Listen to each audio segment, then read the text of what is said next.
Bonjour, bienvenue à tous, bienvenue dans la matinale. Je suis ravi de vous retrouver pour cette émission proposée par Gestion de Fortune, Investissement Conseil, Profession CGP et Patrimoine 24. Au sommaire de cette édition, focus sur l'immobilier. Alors le rebond en 2026, on va en parler avec notre première invitée. On s'intéresse également aux produits structurés. Ce sont été les produits phares de l'année 2025. Est-ce que ce sera à nouveau le cas en 2026? Et puis enfin, les défis du patrimoine. C'est un événement qui aura lieu le 12 février. On vous dit tout dans un instant dans la matinale.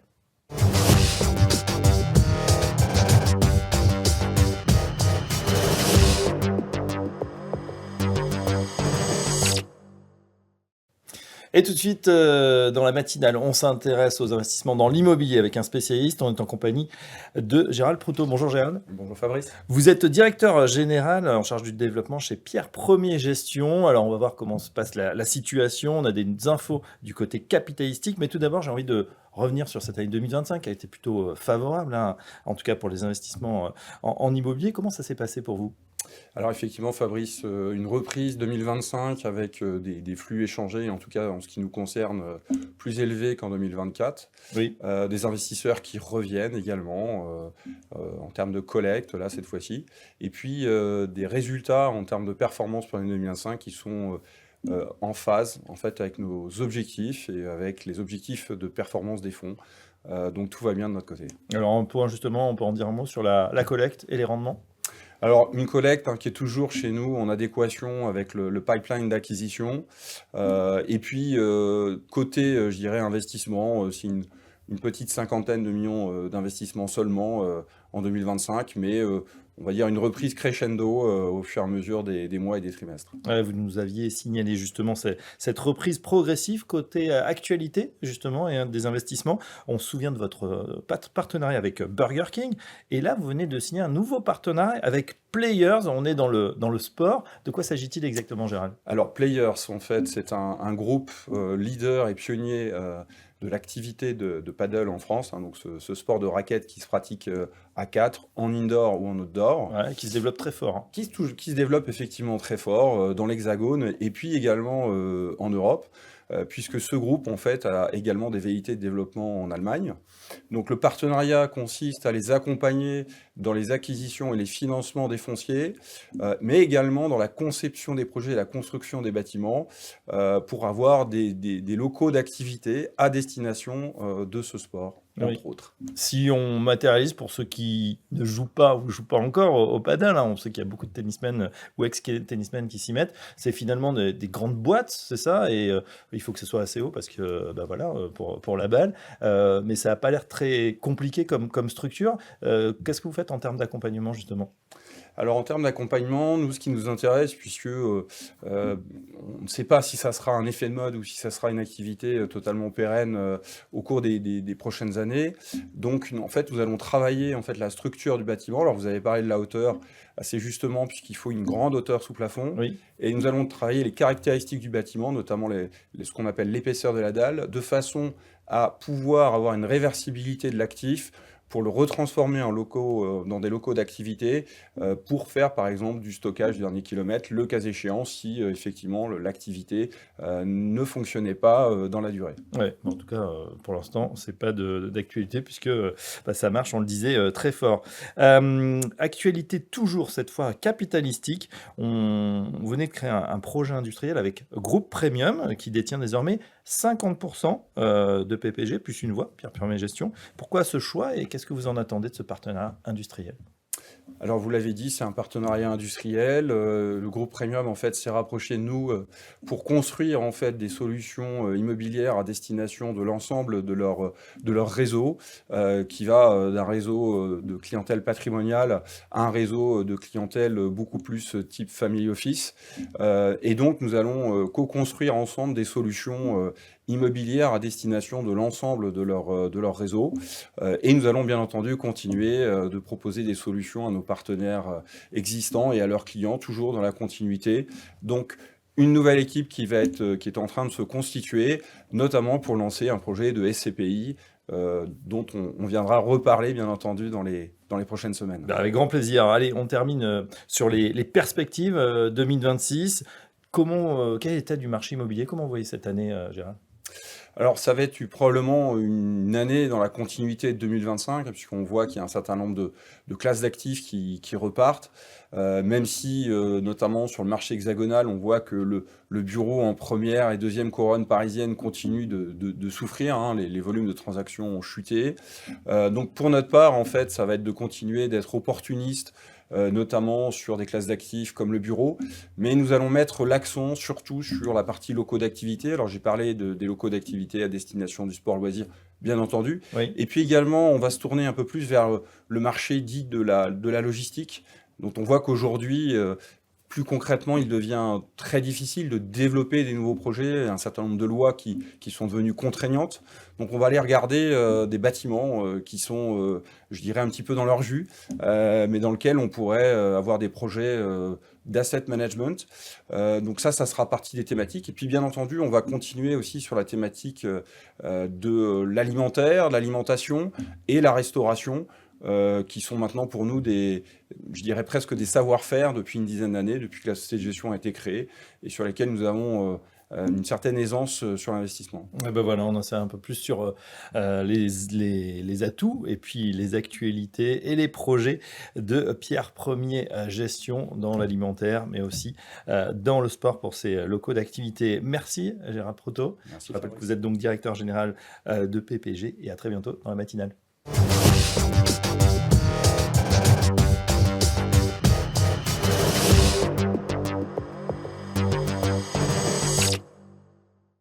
Et tout de suite dans la matinale, on s'intéresse aux produits structurés. Seront-ils à nouveau les stars de cette année 2026? On va poser la question à notre invité. C'est un expert, Gonzague Dallouin. Bonjour. Bonjour Fabrice. Directeur des partenariats chez Irbis.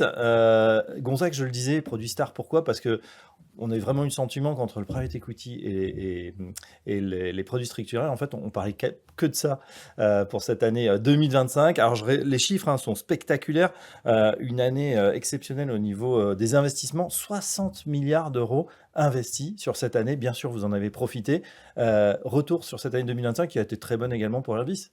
Absolument. 2025 a été une année dans la continuité des 4 ou 5 années précédentes, c'est-à-dire avec une collecte en croissance constante et continue, portée depuis 2022, c'est vrai, par la partie capital garantie qui, suite à la forte hausse des taux, a permis d'intégrer ces produits-là dans les allocations pour les investisseurs. Donc ça a continué en 2025, absolument. On a d'autres grandes thématiques qui ont tiré la classe d'actifs, comme la défense, avec les plans de relance annoncés en Europe. Donc, c'est des thématiques, des sujets qui ont beaucoup intéressé les investisseurs et évidemment qui ont tiré la collecte. Pour Irbis, ça a été effectivement une année record, une de plus. Voilà, on espère que 2026 sera dans la continuité. Il n'y a pas de raison. Justement, vous l'avez dit, la défense, en fait, ça s'adapte, ces produits structurés, quelle que soit finalement la configuration du marché. Quand les taux sont hauts, on peut faire des choses. Quand ils sont bas, il y a d'autres solutions. Quand on n'y voit pas grand-chose ou qu'il y a de la volatilité, c'est pareil. On a l'impression que ce sont des produits un peu tout temps. On peut imaginer tous les scénarios. Alors, c'est la grande particularité et force de ces produits, c'est leur adaptabilité au contexte de marché. Et vous l'avez mentionné à juste titre, l'adaptabilité, elle peut être à la fois sur des produits à capital garanti dans des contextes de taux qui le permettent, ou sur des stratégies actions avec des thématiques, des indices sous-jacents, des mécanismes de protection du capital qui permettent effectivement de répondre à quasiment l'ensemble des besoins des investisseurs, des produits les plus défensifs, les moins risqués, aux produits les plus dynamiques. Tout ça dans un cadre contractuel qui permet à l'investisseur d'avoir de la visibilité sur son investissement. Et c'est évidemment un des éléments fondamentaux des produits structurés. Justement, est-ce qu'il y a des thématiques qui vont être porteuses pour 2026? Vous avez cité la défense, est-ce qu'il y en a d'autres? Alors, je dirais qu'effectivement, la défense, nous, voilà, on a un petit peu de recul sur 2026, un mois. La défense reste une thématique très forte sur laquelle nos partenaires CGP restent demandeurs. Ils ont de la demande de leurs clients. On parle de la santé également. Leurs clients finaux. Alors, la santé, oui.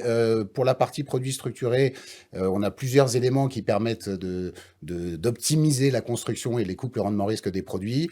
La santé le permet dans une moindre mesure par rapport à d'autres secteurs, notamment liés au fait que les rendements du dividende ne sont pas forcément suffisamment élevés, mais il y a des opportunités. On a refait récemment des produits sur des indices santé, c'est assez juste. Les thématiques qui restent quand même les plus demandées, Ça reste autour de l'intelligence artificielle, tout ce qui va être semi-conducteurs, infrastructure, électrification, qui sont des thématiques qui gravitent autour de l'intelligence artificielle, sur lesquelles, là, il y a des capacités pour nous à faire des produits à des coûts par rendement risque vraiment attractifs pour les investisseurs. Et puis, les grandes thématiques de fond, comme l'énergie, le secteur bancaire, restent tout à fait pertinentes aujourd'hui, même si chez Airbus, on considère que dans un contexte de marché malgré tout un peu incertain, on va toujours privilégier un peu plus de défense de défense, de protection dans le produit, plutôt qu'une course au rendement effrénée. Ouais, Donc, bien sûr, il y a le coupe rendement risque classique qui absolument. s'applique. Gonzague Dalloin, une question justement sur la stratégie à adopter. C'est vrai qu'on se pose souvent cette question, quelle part de produits structurés adopter dans son allocation? Alors, je dirais qu'il n'y a pas de part idéale. La réalité, c'est qu'aujourd'hui, avec l'ensemble des thématiques qu'on peut jouer et l'ensemble des niveaux de risque qu'on peut intégrer dans les produits, on voit de plus en plus de partenaires de CGP qui ont une part importante de produits structurés. Bah oui, 10, 20, 30, 40, jusqu'à Ouais, 50%. parfois plus que ça, effectivement, mais tout en ayant une vraie diversification, D'accord. à la fois en termes de risque de produits et en termes de thématiques, d'accord, et de classes d'actifs sous-jacentes, taux, actions, bref. Donc, effectivement, alors, s'il faut absolument donner un chiffre, moi je considère que 25-30% maximum, c'est une part dans une allocation d'actifs raisonnable, mais il n'est pas interdit et visiblement ça continue d'augmenter, d'avoir un peu plus que ça dans les portefeuilles. Voilà. Et dernière question, justement, les conseillers en gestion de patrimoine que vous côtoyez, qu'est-ce qu'ils vous demandent? Est-ce qu'il y a une demande spécifique? Qu'est-ce qu'ils vous demandent en ce moment? Alors, on a évoqué tout à l'heure les produits de taux à capital garanti. Sur cette thématique-là, on a beaucoup de demandes aujourd'hui sur des taux courts, c'est-à-dire indexés avec la performance du produit indexé à des sous-jacents de taux, mais des taux courts qui vont être beaucoup plus liés et corrélés aux décisions de politique monétaire des banques centrales. Alors que c'est vrai que les 2-3 années précédentes, c'était plutôt des sous-jacents indexés au taux long qui étaient utilisés, sur lesquels il y a plus d'incertitudes. Donc ça, c'est une première demande sur la partie capital garanti. Et sinon, il y a une vraie recrudescence de produits actions, de demandes pour les produits actions.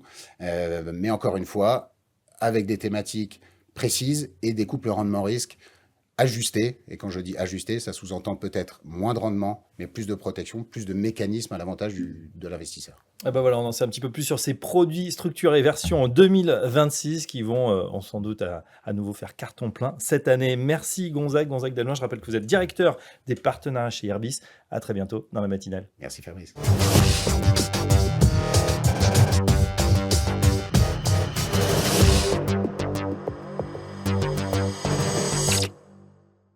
Tout de suite dans la matinale, on s'intéresse à la convention Les Défis du patrimoine, 15e édition. Pour en discuter, on est en compagnie d'Henri Masdeval. Bonjour Henri. Bonjour. C'est un plaisir de vous revoir, président d'Actualis, associé de Valore Finance.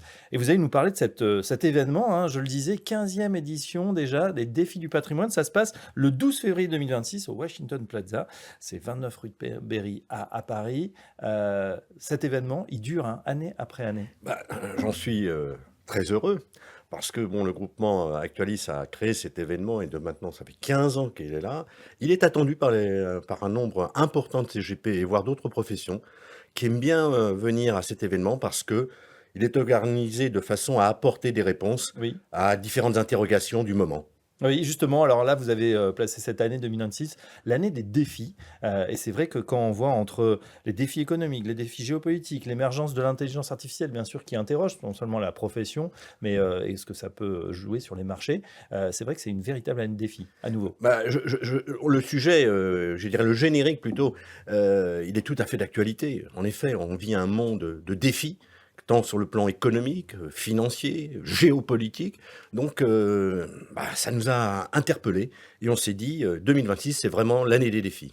Voilà, alors on aura des conventions, enfin des tables rondes, pardon, avec vraiment les meilleurs gérants de la place qui vont parler, par exemple, après votre allocation d'ouverture, on verra. 2026 verra-t-elle l'apparition de nouvelles règles économiques, influence de la géopolitique et de l'implantation de l'IA? Carmignac-Candriam, Montpensier-Arbevac. Oui, mais bien entendu, mais bien d'autres aussi spécialistes et experts en matière de gestion financière ou d'immobilier ou de fonds structurés ou d'assurance aussi. Nous aurons des grands directeurs des compagnies d'assurance. Je crois que l'année des défis, c'est une année qui va interpeller tout le monde dans la profession, tant sur le plan réglementaire, mais également dans l'exercice de la profession. Et on a voulu non pas une conférence ou des conférences, mais surtout de l'échange, des partages d'informations entre les différentes maisons qui seront présentes ce jour-là. Oui, d'ailleurs, les conférences sont relativement denses, hein. On est sur du 30-40 minutes à peu près. On est à peu près sur 40-45 minutes, parce que parfois on est un peu bavard, 40-45 minutes, et sur toute une journée. Donc 8 tables rondes dans la journée. 8 tables rondes. L'après-midi, on va parler des small caps. Le retour en grâce, alors ça fait longtemps qu'on Alors, les attend. c'est un bon sujet, c'est tout à fait d'actualité aussi. C'est aussi un défi parce que les petites valeurs sont redevenues beaucoup plus attrayantes et plus intéressantes aujourd'hui qu'elles l'étaient il y a quelques années. Ça a commencé l'année dernière. Quel va être leur avenir dans le futur, dans les prochains mois ou prochaines années? C'est là qu'on va pouvoir poser la question aux différents gérants qui sont présents ce jour-là. Ouais, parmi les classes d'actifs, on parlera également des produits structurés. Les produits structurés, tout le monde en fait, c'est à la grande mode. Bon, ça s'inscrit maintenant dans le paysage de la gestion de patrimoine. Après, de savoir comment ils sont montés, comment ils sont structurés, c'est là aussi qu'il y a un intérêt et à quel moment on peut mieux le faire que par rapport à d'autres. Voilà, on aura donc des professionnels des fonds structurés qui nous en parleront. Voilà. Qui vient à cette convention? 90%, ce sont des gestionnaires de patrimoine indépendants. Donc, vous savez, les défis du patrimoine est ouvert à toute la profession. Et donc, nous avons donc des gestionnaires de patrimoine. Nous avons également des notaires qui viennent s'inscrire. Nous avons également des avocats, des experts qui viennent aussi écouter et partager leurs informations avec les nôtres. Pour s'inscrire, question pratique, on fait comment? Alors, on a un site qui s'appelle Les Défis de patrimoine où vous aurez tous les éléments nécessaires pour vous inscrire. Vous aurez également les différentes tables rondes avec les horaires qui vous permettra de choisir ou opter pour une présence à une telle ou telle table ronde. Ben voilà, c'est donc ouvert à toute la profession. On rappelle donc le 12 février, ça arrive très vite, Washington Plaza, rue de Berry, à Paris. Merci Henri Masdevage. Je rappelle moi que qui vous vous êtes remercie. président d'Actualis Associés et de Valeurs et Finances, et à très bientôt. Merci beaucoup encore, merci.